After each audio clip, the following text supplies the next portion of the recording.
Welcome everyone from the New York City Real Estate Expo and the Growth Network.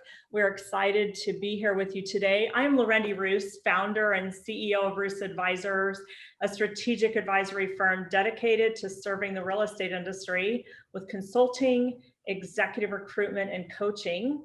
And I am a partner of Adore Development, a real estate company dedicated to the development, acquisition, and management of self-storage projects on the East and West Coast. And previously, from 1997 until 2003, I was the Executive Vice President of Operations and Acquisitions for Extra Space Storage. And today I am interviewing, and honored to interview, my first mentor, first business partner, and now esteemed colleague, Kenneth Woolley. Mr. Woolley is a seasoned real estate veteran with more than 45 years experience across multiple real estate asset classes. And he is the founder and current chairman of the board of Extra Space Storage, a REIT, which is the second largest self-storage company in the US. And from 1977 until 2009, Ken led the teams that grew Extra Space from a small development company to its current status of 1,900 plus self-storage properties with a $15 billion valuation. Some of his other notable accomplishments include the development and management of over 18,000 apartments across 42 projects through his company, Nevada West Partners and Westport Management Group Incorporated. And in 2008, Mr. Woolley also teamed with two Israeli partners to form Gaia Real Estate, located in New York City. Gaia has purchased, managed, repositioned, and sold approximately $3 billion worth of apartments and condominiums, primarily in New York, New Jersey, Texas, Connecticut, Tennessee, and Georgia. He is also chairman of the board of directors for American Homes for Rent, a REIT which owns 54,000 single-family homes, building another 3,000 homes annually. And American Homes for Rent has a market cap of $10 billion. Ken, welcome to the New York City Real Estate Expo. Thank you. It's very good to be here, Larendee. It's good to see you. Oh, it's so good to see you. We haven't seen each other for a while. It has been a while since we've seen each other, hasn't it? We've talked on the phone, but it's been a while since we've been able to see each other face to face. Thank you so much for spending time with me. Where are you today, Ken? Well, I'm actually in the country of Cyprus. So it's 8 in the evening here, and I'm just here for 5 or 6 days on a little R&R with my wife. Oh, that's fantastic. And I have to ask the question, Ken, I used to keep track of this. I've lost track. How many countries have you visited now? About 120. About 100. That's a lot. About 120 countries. Wow. So Ken is an explorer by nature. I've known Ken for a long time. And we used to say, I didn't always know where Ken was. We always wondered what part of the world Ken was wandering in today. And it doesn't seem like much has changed in that regard. So thank you. No, it hasn't. Thank you. It's a little more difficult to travel these days with masks and all sorts of PCR COVID tests and things like that. But the world is still here, and we'll be traveling more in the future. Oh, that's fantastic. So Ken, the biography I shared is such a small reflection of a very diverse entrepreneurial journey. When I think of you, I think of someone who really truly is the epitome of a serial entrepreneur. So how many other industries have you developed and managed companies in? Well, a lot. And I don't need to brag, but I can tell you that self-storage is the best. But I have been involved in ice cream manufacturing, the manufacturing of ear tags for cattle identification. I've been involved in the electronics industry. I've drilled oil wells. I own Wendy's restaurants, and I've been involved in the airline business and in the airline parts business, as well as apartments and self-storage. Those are kind of the main ones. And why has real estate always been such an important and primary focus for you in your career? Well, there's 2 reasons. The first is, when I was in college, I had a college friend whose father owned apartments, and I went to see his apartments, and I learned that when you own apartments, the renters pay your mortgage. And if you keep them for a long time, pretty soon the mortgage is paid off and you own the apartment. And I thought that was an amazing idea. And so later it got me into real estate because I didn't know any other industry where you could own an asset and have the renters pay off your asset for you. So that was the main thing that kind of got me interested. Okay. And so now I'm going to kind of shift our focus a little bit into the self-storage industry. So you founded Extra Space Storage in 1977, and you've already said that self-storage is the best. So what was the impetus for your decision to enter the self-storage industry? Well, this goes back a long way. You can tell I've been in it for a while, but when I was in graduate school in the Bay Area, in San Francisco area, I worked for a man who was building the very first self-storage properties built there. And I worked as a kind of an intern in his office. And he built a property in San Carlos that cost $5.25 a square foot to build. And after it was built, it had about 800 units. He leased it up in about 4 or 5 months, and it produced a 20% cash on cash return. He had been an apartment developer and an office building developer, and he said he had never seen anything like that. Well, shortly after that, I got a job in Boston. I moved to Boston, and I was amazed to see there was no self-storage on the East Coast, none at all. So a couple of years later, in the early 70s, I went to work for a company in Wyoming, and I said, hey, we need to get in self-storage. And they said, well, you've been a consultant. Why don't you go tell us about it? I went to Los Angeles, and I visited 26 properties. That was all the properties in the total LA area at the time. And I saw they were leasing up quickly, and I thought, this is a great business. Anyway, eventually that led me into getting involved myself. So from 1977 until 1997, Extra Space Storage was primarily and largely a merchant developer for other regional and larger operators, and then also a management company for a small portfolio of third-party owners. But what happened in 1997 that shifted everything for Extra Space Storage? Well, Larendee could answer her own question, but Larendee was working at the time, and she kept telling me, you know a lot about this business. Why don't you build a big company? And I said, and she encouraged me. She was running our management business at the time.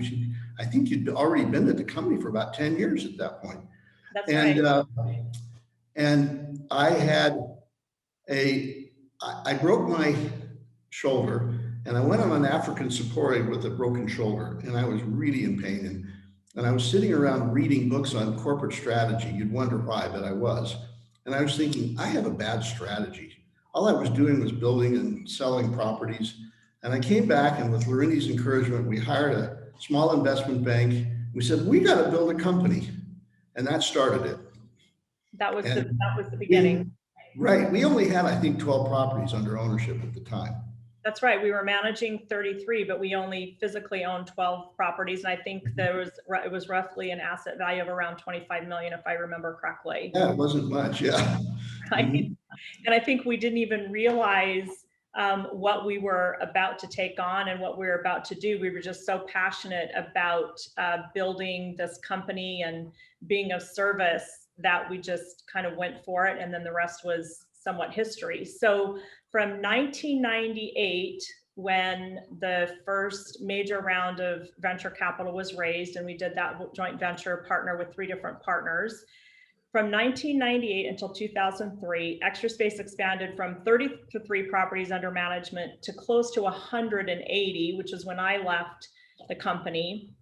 And then in 2004, your team purchased a much larger competitor, which then laid the foundation to become a REIT. So how did you reach the decision for this little fish to swallow that big whale that would then propel you into becoming a REIT?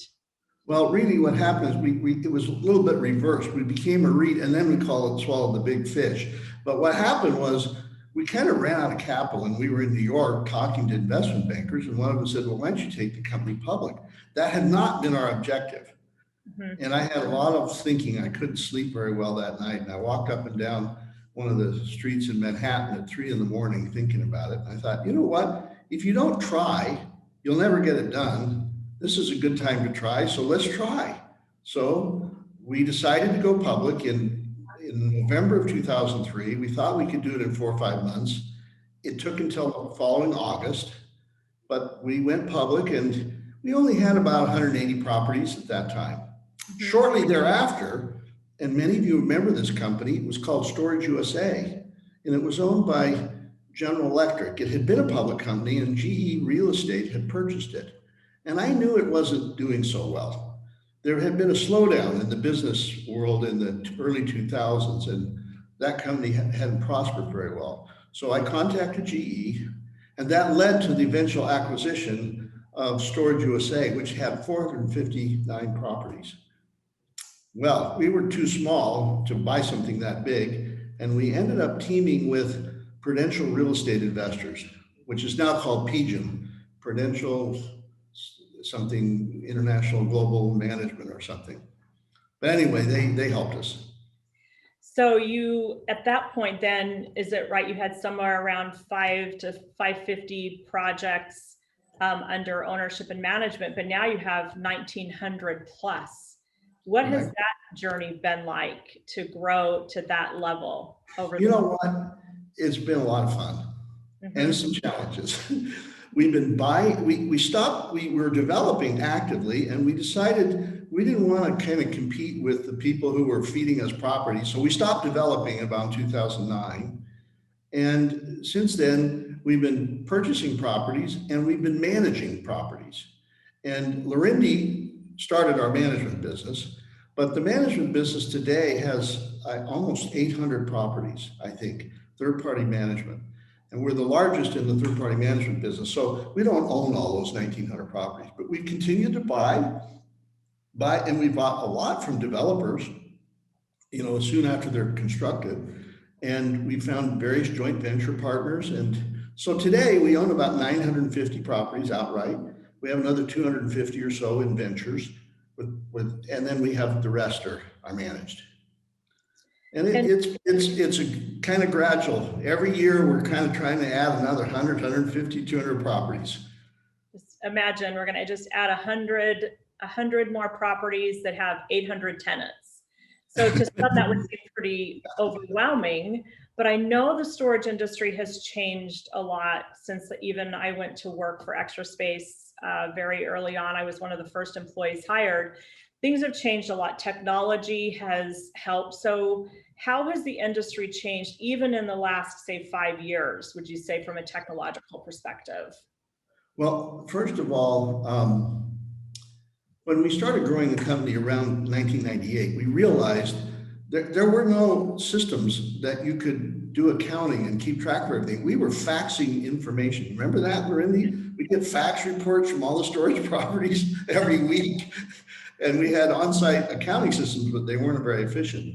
Well, we decided to develop a kind of a global connected accounting system that connected everything together. And at that time, the internet was not fast enough to allow it. So we had to put huge satellite dishes on the tops of the storage facilities. I don't know if you remember that. You do. Remember that. Yes. That was around 2000. Well, that led to our focusing on really IT.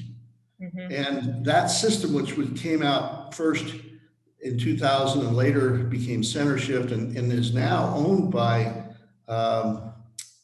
one of the other large companies, Yardi owns it. So the Yardi system is the system that they have further developed that we had. Well, sometime around 2012, 10 to 12, Yellow Pages kind of went away. What happened is we were all advertising in Yellow Pages, and now there is no Yellow Pages, and all of the advertising is done over the internet. So you have everything connected over the internet, and you have all the marketing being done on the internet. Then you add to that the sophistication of pricing, which was done in the early days by hand, and now it's all done by machine learning. Right. And so those have changed a lot. You have marketing and pricing. And I remember in 2006 telling our district managers, we have an objective to get to 90% occupancy. And people thought that was impossible to ever happen. But I think most people who know about self-storage would know that most of the self-storage in our country is running above 90 and more closer to 95%, which is an amazing thing in our business. I remember in the early days when you and I would have pricing meetings and we would sit for 2 solid days and just go through every unit, every facility unit by unit. And we were always trying to kind of be at that 90 to 93% occupancy level. And we felt like if we ever went over 93%, maybe we needed to look at our rates again. Maybe we weren't being aggressive enough. That's right. That process, and now that's just done. What about access? Ken, I remember in the early days how groundbreaking it was that we would have a computer key coded access that could talk to our operating system. And now it's even more sophisticated. What is some of the additional sophistication that's been added that make it even more user friendly from a technological perspective, from the customer's perspective? Okay, well, first of all, we and many of the self-storage companies now have apps. You put on your cell phone, you can actually rent online now, and you can get a code which allows you to go into the gate. And we have many of our facilities now which have automated locks so that you unlock your door automatically. Everything is kept track of when you come in, when you enter, there's videos, surveillance of everything, and it's all automatic. So in fact, you can now not have to interface with the manager at all. You can basically rent online, show up at the facility, go into the facility, get your unit, either have a regular lock or a digital lock, and it's all automated. It's terrific. It's true. And so this asset class that was very kind of one-on-one, hands-on, really has a very significant, strong technological component, doesn't it? Absolutely. I think it'd be surprising for people to know that Extra Space today spends about $65 million a year on Google. That's a lot. Wow. When you think about that, and the sophistication of the bidding on, and it's not just Google, it's Facebook and other means as well. We couldn't do those kind of things in the past, but it also allows us to change prices. We can change prices in different times of the day or different times of the week, depending on demand. All the prices, so that's why we can keep high occupancy. We also raise prices, or if things are bad, like in the pandemic a year ago, we were lowering prices to keep our occupancy. Absolutely. Now, I would say one thing about this business, and I think one of the great things about storage that everyone in this audience should know is it came through the recession of 1980 through 82, 89 through 92, the next one in 2000, and the next one in 2009, 10, 11, and now the pandemic with almost no hiccups.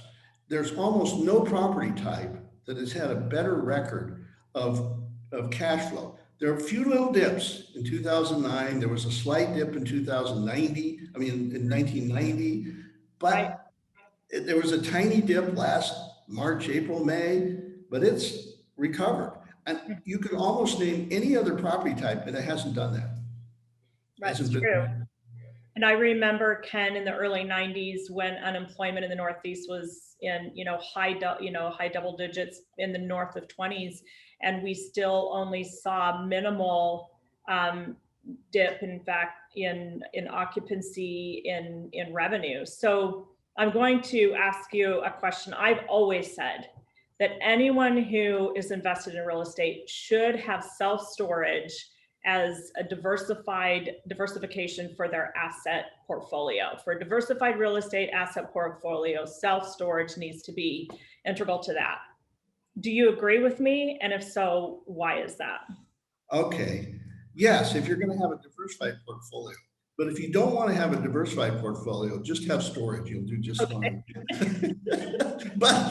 But some people would say, no, you need to be diversified. First of all, if you think about storage and you think about the tenure or the tenancy itself, you've got hotels on the short end, 1 night to 10 night stay. You have storage in the next step up, which is sort of 3 to 8 months, and our average tenancy is really 12 months, but a lot of people go out sooner. Then you have apartments that's typically more like a year to 2 years, And of course, then you have other long-term assets. And so the duration of the tenant makes it unique.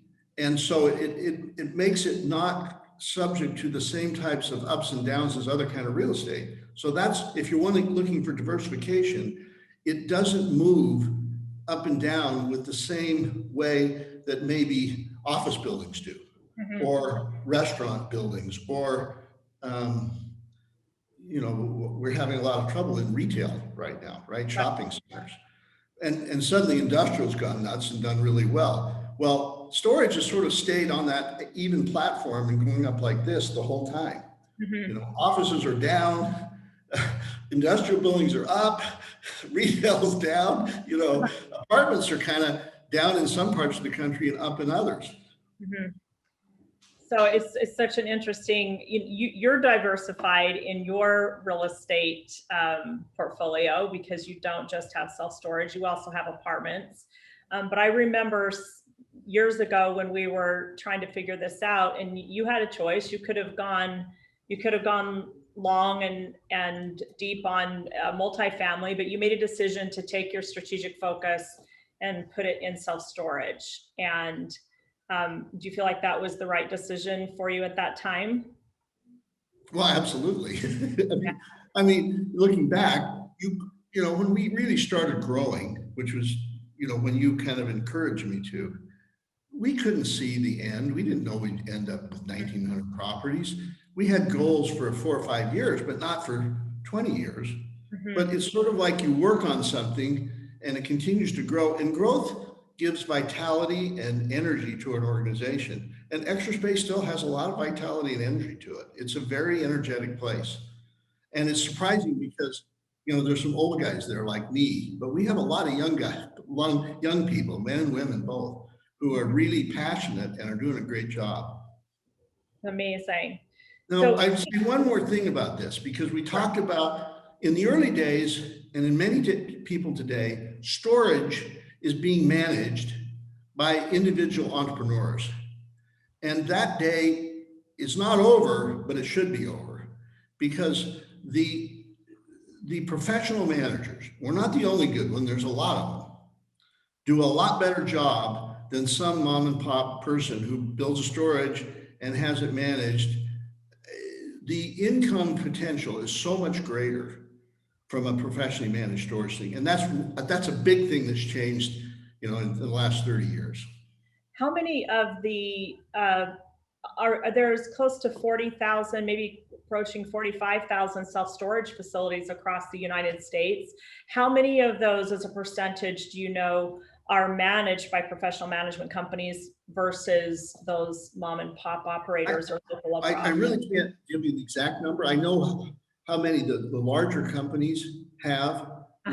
Public Storage has like 2,700. We have about almost 2,000. And if you look at the other public companies and large managers, I think you'd get up to somewhere around 8,000 or 9,000.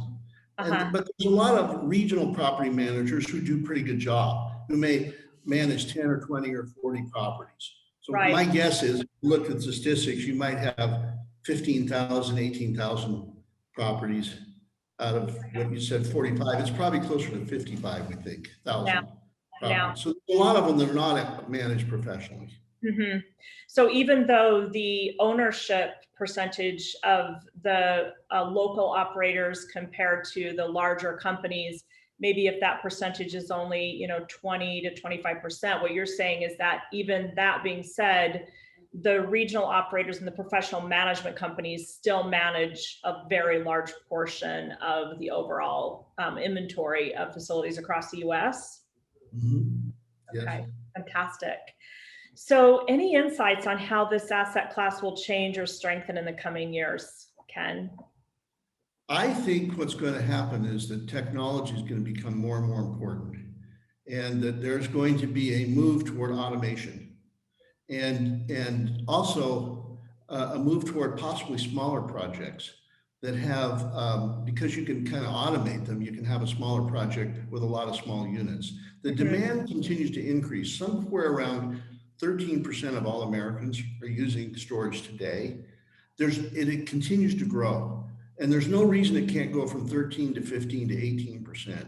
And it's really based upon the fact that we Americans are consumer, we buy too much stuff, and Amazon has made it too easy. And we fill up our apartments. We don't want to throw it away. So it ends up in a storage facility, and half of it that's in those facilities never moves. It never goes anywhere. It stays there forever. So we're only turning the top half of the property.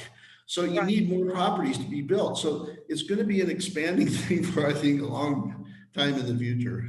People ask me, when do you think the industry will slow down? And I always say, when we stop growing populations, and when we release ourselves from a consumer mindset, then we may see a slowdown. But I think it's a habit we've all gotten into, and it's worked out well for people like you and me, and to be able to offer a service for people who have that mindset and who are in that situation. One other thing I might want to mention for people who are small developers, storage is a smaller bite type of a real estate investment. You know, you can do a storage for $4 or $5 million. It's pretty hard to do an apartment building for that, or a shopping center, or a big office building. So you find that if you're a smaller entrepreneur, storage is an opportunity for you. Absolutely. So I just want to point out that we haven't, this type of venue hasn't allowed for questions, but I'm going to be reaching out to anyone who registered today within the next week. And Ken and I would welcome and to answer any questions that you might have. Ken, there was a comment that popped up into the chat. Unbelievable that that Extra Space really does spend $65 million in online paid advertising, but you're a $15 billion company. So that online presence is so important. I remember when we would kind of swallow really hard when we would have to spend $50,000 a year to place a full-page Yellow Page ad in New York City, right? Yes, so, and if you didn't, if for some reason you missed out on that placement, you were in a world of hurt, because that was how people found out about you back then. More than a third of your business came from Yellow Page advertising.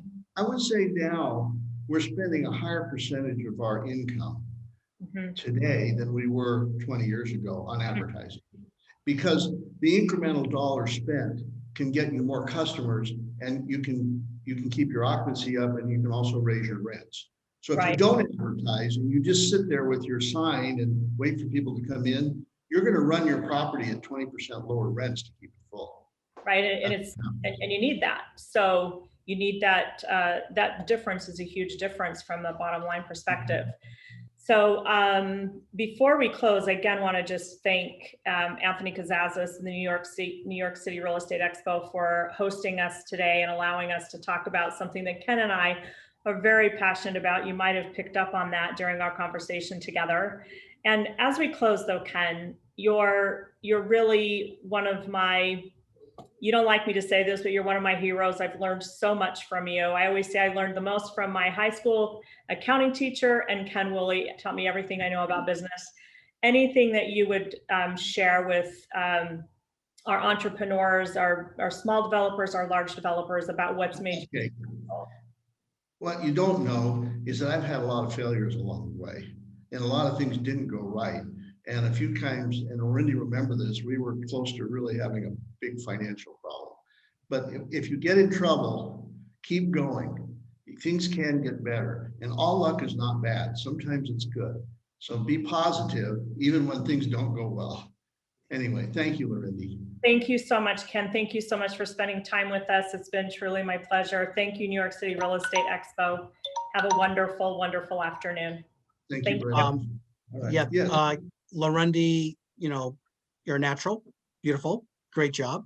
Ken, great advice, and thank you. You were really something special, and this was very nice, and I truly do appreciate this.